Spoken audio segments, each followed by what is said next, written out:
Good day and welcome to Church for the King Online. My name is Schumacher.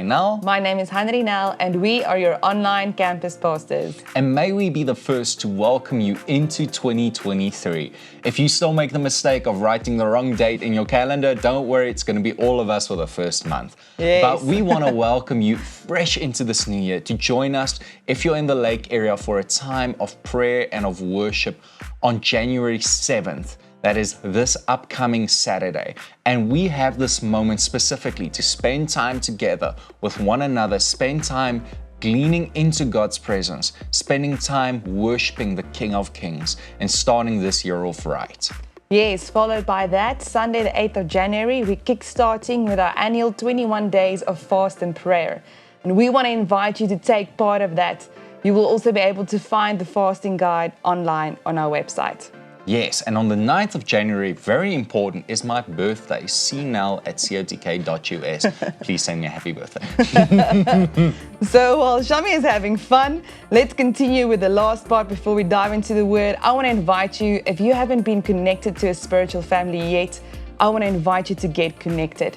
That is where we grow together and we are better together. So click on the connect button and join us and become part of our connect groups. And we want to thank all of you, a part of our spiritual family, every single one of you that has sowed.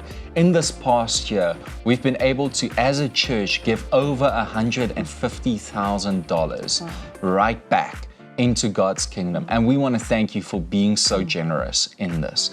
And we want to encourage you right now, if you have an offering, if you have a seed prepared, to give it right now via the info available on screen on our website or however God leads you to. And that's all from our side. We're so excited for the first message of the new year with Pastor Todd. It's an amazing one. Share it with a friend. Find us on social media if you want to watch some of the previous messages as well. Be blessed.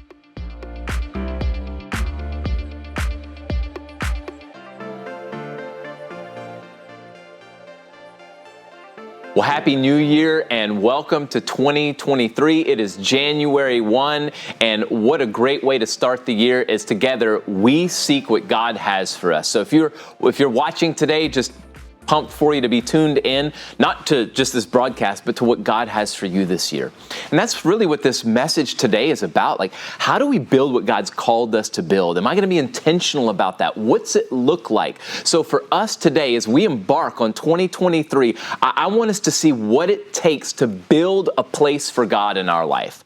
That's really what the whole message series is. As we come into next week, January 8th, it's going to be the first of 4 messages in a series called Turn the Page. I hope that you join me with that because it's going to be a great opportunity for us to look at what God is calling us to start, what He's calling us to stop, where He's calling us to stay, and what He's calling us to and going. So that's going to be a great message series. There's going to be resources attached to that so that you can grow in your walk with Him. I want you to be a part of that. But today, what does it take for us to make a place for God to be honored in our life? Now, I hope you're doing that in January 2023. Part of that is making a practical place. Like, where do you go to seek Him? Where do you go to study? Like, where are you involved in a life-giving church? Are you meeting with people more than just on a screen, but face to face? Because connection in the real life is very important as we follow Christ. Because our relationship with Him is real, and we need to be around real people as well that can get close enough to be able to touch us, both in our heart, spiritually speaking, but also, man, there's something about a handshake or a hug always going to push you to that real world environment. Though I'm glad you're here. If it's January 1, it's probably pretty cold out there too. I know it's been a pretty interesting weather season, at least where we are. And so for this series today, I want us to look at the book of Ezra. It's all about building a place for God. Because if you know the book of Ezra, this is in the Old Testament, and this is about God's people who had been carted away into captivity by the Babylonians, and they've been there 70 years. A whole generation has passed, and yet now they've had favor from God to be able to go back to Jerusalem and rebuild. I titled the message, how to start fresh, because that's really what these people are doing. It's a new season. It's a new day for them. The page is turning on where they were in captivity, and now they're walking into freedom in Jerusalem. And so this book, the book of Ezra, really is about that. It's about them building a place for God, specifically in building the temple. So let's jump into chapter 3, because this is when we see them having come back, and now they're realizing, wait, we need to build the temple of God. Here we go, verse 1. In early autumn, when the Israelites had settled in their towns, all the people assembled in Jerusalem with a unified purpose. That's interesting. Then Joshua, the son of Jehozadak, joined his fellow priests and Zerubbabel, the son of Shealtiel, and his family in rebuilding the altar of the God of Israel. They wanted to sacrifice burnt offerings on it, as instructed in the law of Moses, the man of God. How do we start fresh? How do we build the place that God's called us to? Here's the first thing. We make the choice. We decide. You have to say, I am going to build the place that God has for me in my life. You have to make the choice. We are a product of our choices. The decisions that we made yesterday, they really tell the story of where we are today. But the decisions that we make today will, if we stick to those decisions, will make the story for tomorrow. So what are you choosing in 2023? What are you choosing today? Look at what it says. It says, all the people assembled in Jerusalem with a unified purpose. What was their purpose? He goes on to say, to rebuild the altar of the God of Israel. To rebuild the altar, the place of sacrifice. So are you making the choice with other people around you? Because there's something that happens when you get with other people and say, I'm making this choice, and they go, I am too. It's just a fascinating statistic. This was, I think, a 2012 Kansas State University study that found that when people were exercising, like people who had never exercised, when they were partnered with somebody who loved exercise, there was a 200% increase in both the time that they spent exercising and the intensity of their exercise. Why is that? This biblical truth and one of the values of our church, we are better together. So maybe you're saying, yes, I'm making the choice. I want to build the place of sacrifice. I want to put an altar in my life. Like, God, I'm laying down all of me and I'm following you. I'm making that choice. Before they made the choice, here's what it says. All the people assembled in Jerusalem with a unified purpose. The power of the body of Christ is because when we work together, it's unstoppable. The book of Ecclesiastes talks about that, about how, if you're walking with somebody and they fall down, you can help them up, or if you fall down, they can help you up. How can one person stay warm by themselves? But if you've got two people, like, they can help keep each other warm. And don't I know that? I've been on some backpacking trips that were freezing cold, and I needed the body warmth of those other people. We needed it. We're like, well, I don't know about that. Don't tell anybody, but it was cold. Like, we're all bundled up inside a small tent because we're trying to stay warm. There's something synergistic, if that's a word, that happens when we make the choice to make a place for God. But we also bring other people into it. Listen, for the next 2 months, you're going to hear me talking about how foundationally important it is for you to make a choice to follow God, and then make a choice to walk in relationship with other people. You need that. In fact, next week we'll be starting January 8th. We'll be starting 21 days of prayer and fasting. I want you to do that. And I'm glad that you're tuning in. And hopefully you're tuning in with somebody sitting next to you, or maybe a group of people sitting with you. But I want us to seek God together. I want to challenge you to make the choice, but to not just make it alone. Come together with other people for the same purpose. We're going to grow in our walk with God. We're going to become who God's created us to be. That we take the relationship of our walk with the Lord from being so personal. I understand that it is, but that it's more than just about me and my person. I'm walking together with people. make the choice. All the people assembled with a unified purpose to rebuild the altar. Rebuild the altar. Let's read on.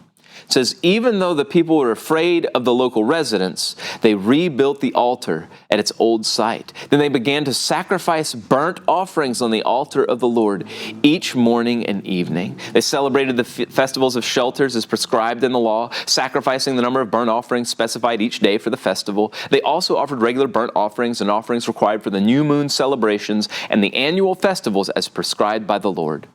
The people also gave voluntary offerings to the Lord. Here's the first thing, coming together with a unified purpose with other people to make the choice. I'm going to make a place for God in my life. I'm going to rebuild that altar. Or maybe you need to build that altar. And here's the second thing. First one's make the choice. The second one's make the sacrifice. Are you willing to sacrifice? What do I need to sacrifice? I think we see a really great formula right in here. What does it say in verse 3? Even though the people were afraid of the local residents, they began to rebuild the altar. You know what you need to lay down on that altar? The sacrifice that you need to place there, the first one, is your fear. Don't be afraid of what the future holds. Don't be afraid of the naysayers. Don't be afraid of the haters. Lay down that fear. Put it on the altar and say, Lord, I'm giving it to you. And you let faith be the loudest voice in your life. God, I believe that as I build a place for you in my life, that you are going to do some pretty spectacular and amazing things in me and through me and around me. And He will. You have to make the choice to build that place of sacrifice for Him. You have to be willing to make the sacrifice. The first one is that you purpose, I'm going to lay down my fears. I'm not going to operate in fear. I'm going to shut the voice of fear in my life. I'm going to cut it off, and I'm going to listen to the voice of faith that I find in Scripture and in people that can encourage me, and I'm going to be a voice of faith to the people around me. That's the first sacrifice. Make the sacrifice. Lay down your fear. You don't have to be fearful. Where does fear come from? A lack of trust, a lack of knowing and trusting God that even if the worst case scenario happens, it's trusting and knowing that He's got your best interest at heart and He's going to use you to be an example to many. And through you, even in tough times, He's going to be with you and He's going to use you to help other people get through their tough times. As a father, what would I rather? Me be comfortable and my kids go through tough times, or me go through tough times so that my kids can see that God's with me and that He makes a way for those who love and honor Him? I'll take the tough times if my kids learn the lesson, because remember, we all learn through trial or tribulation or truth. I want my kids to learn truth because they watched Daddy not just live out truth, but when the trial or tribulation came, I was willing to lay my life down and my fears down on the altar of God to watch that be burned up. Because I want to live by faith, not fear. Make the sacrifice. Yeah, even though the people were afraid of the local residents, they rebuilt the altar. What else? They had to lay down that altar. They had to sacrifice. Make the sacrifice for what? Lay down my fears. The second one is you're going to have to sacrifice some free time. They had to physically rebuild the altar of God. Now I understand that the burnt offering system, that's gone. Jesus came and he was the one spotless lamb, and He laid down His life for us so that we don't engage in burnt offering sacrifices of animals. We don't do that. Jesus was our sacrifice. But am I willing to lay down not just my fears? Am I willing to lay down my free time to build the place of God in my life and in other people's lives? And am I going to take my free time to not just build the place of God in my life, a place for Him to move, but with other people in my life, in their life, in our church, in our community, in our world? Make the sacrifice. Make the sacrifice of your fears. Lay them down. Make the sacrifice of your free time. Let me just say, anything that's worth doing, you've heard this, is worth doing right. It's impossible to live right for God and not spend time in His service. So do it. Make the sacrifice, free time. And then the third sacrifice, financially. Look at what it says. It says right here, the people also gave voluntary offerings of the Lord. You know, the Bible tells us that the Lord loves a cheerful giver. I want you to know that God's called us, all of us, to lay down our fears, like walk in faith.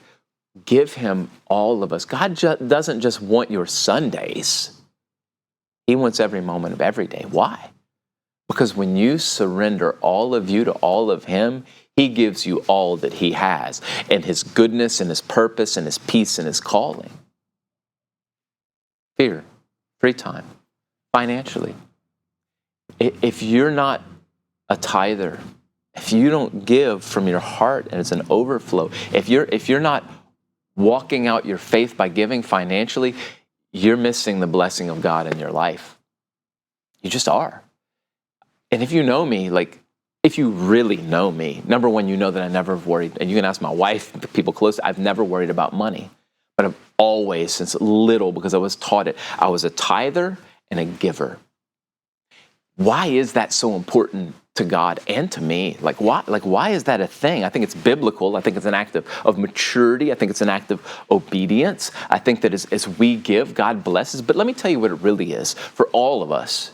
It's a reminder that God has everything. You've heard the old adage, put your money where your mouth is. If you truly believe in something, you're going to invest in it because you know it's a sure thing. So step out. Maybe start giving something. Maybe trust God with okay, I got my money in. Like for me, my wife and I, we give way more than 10%.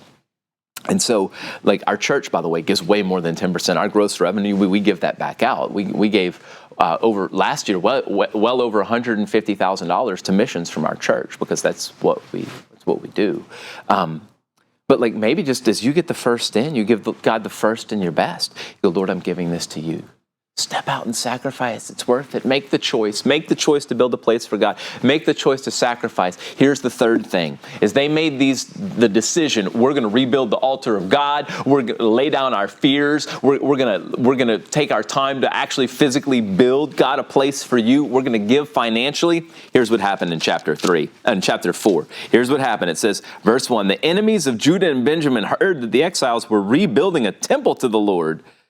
So they approached Zerubbabel and the other leaders and said, let us build with you, for we will worship your God just as you do. We've sacrificed to him ever since King Esarhaddon of Assyria brought us here. Let me just say this. You'll have to face your foes. And maybe not everybody that you think is with you is actually with you. Come, let us build with us. But they knew, these people, they're not our friends. They're our enemies. The tactic of the enemy is always to distract you. Seldom is he going to send somebody your way and say, you're an idiot. What are you doing seeking God? Like, you're going to build a place for God. How stupid are you? Probably not going to happen. But there will be those who are like, yeah. I follow Jesus. I want to do your thing. But really, you know that they're going to pull you out of the place that you're trying to build for the Lord. You have to face the enemy. I love the response of the leaders of Israel at this time as they're rebuilding, not just the altar. Now they've laid the foundation. In chapter 3, they didn't just build the altar, they laid the whole foundation for the temple, and they're about to start building the temple. In chapter 4, wow, their enemies show up, but the enemy's sneaky. Hey, we want to build with you. Look at verse 3. But Zerubbabel, Yeshua, and the other leaders of Israel replied, you may have no part in this work. We alone will build the temple for the Lord, the God of Israel, just as King Cyrus of Persia commanded us. Then the local residents tried to discourage and frighten the people of Judah to keep them from their work. They bribed agents to work against them and frustrate their plans. You got to make the choice. God, I'm gonna serve you. I'm gonna build a place for you. This year, 2023, I am building a place for you. That's why we're taking 21 days of prayer and fasting together to intentionally seek the Lord. Starts January 8th. Make the sacrifice. Lay down your fears. Be willing to give of your time to serve the Lord. Be willing to give of your finances to serve the Lord. Here's the third thing. you're going to have to face the enemy because he's going to come against you. And if he can't get you in a sneaky way, he'll just bring discouragement your way. He'll try to frighten you. He'll try to get other people to work against you. Face the foes that come your way. Listen, part of the reason that I know when I'm doing the right thing, like it's hard, I know that I'm doing the right thing in part because I see the resistance that comes my way. I remember one of our guys that's in construction, when he was a young man, he was working on somebody else's crew. Now he has his own company. And he was living really, really wild. And he came to work a little late and a little hungover. And his boss said, "Hey, you seen the devil? You run into the devil lately?" And Dennis said, "No, I haven't run into the devil lately." He says, "You know why that is?" "No." He said, "Because you go in the same direction." A lot of truth in that. Am I willing to face the enemy and say, "No, I'm not going to be afraid. No, I'm not going to let you discourage me. No, I'm not going to let you distract me. You can bring anybody you can to stop me. I am making the choice to build a place for God. I am sacrificing of myself." And then the fourth thing, in chapter 6, it's where they finish the work, and that's the last point. We have to finish the work. Chapter 6, verse 14. "So the Jewish elders continued their work, and they were greatly encouraged by the preaching of the prophets, Haggai and Zechariah, the son of Iddo. And the temple was finally finished." How do we get to the place where it is finished for us? And we know that that'll be at the end of our life when we stand before the Lord and he says, "Well done, good and faithful servant." Here's how. Today we make the choice to build a place for God. Today, we purpose ourselves to make sacrifices for him. We recognize we're going to have to face our foes. And then we just keep building until God calls us home, until the work is done. You know, there are different seasons and different chapters of our life. And even when one chapter ends, God's turning the page to another one. So, my prayer for you this year is that you make the choice to follow Jesus.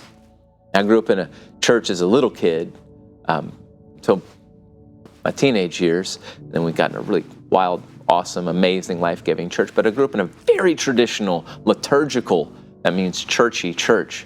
And they would sing the song, "I have decided to follow Jesus." Have you made that decision? Maybe the Lord's knocking on the door of your heart right now. Maybe you feel him tugging.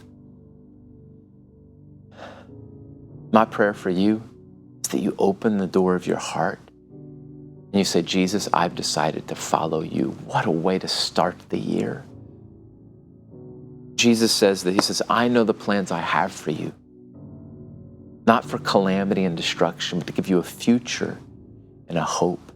Maybe today you need to make the decision to follow Jesus. If that's you, I want to pray with you and just lead you in a prayer. What that looks like. And it's not the words that are magical or powerful. It's the heart with which they're spoken. So why don't you pray this with me? Say, "Dear Jesus, I choose you. Today I decide to follow you. I believe you died on that cross for me to take the punishment for my sins. I believe that you rose from the dead so that I could walk in life with you. Jesus, I'm yours. Amen." Listen, if that's you, man, I'm so excited. I'm so excited for what God has for you. Why don't you click on the link below so that we can connect with you and help you grow as you follow Jesus. Remember how I talked about you need people. I want to get you connected into relationship so that you can grow into what God's created you to be as you follow Jesus. Well, welcome to 2023, and know this, the best is yet to come. God bless.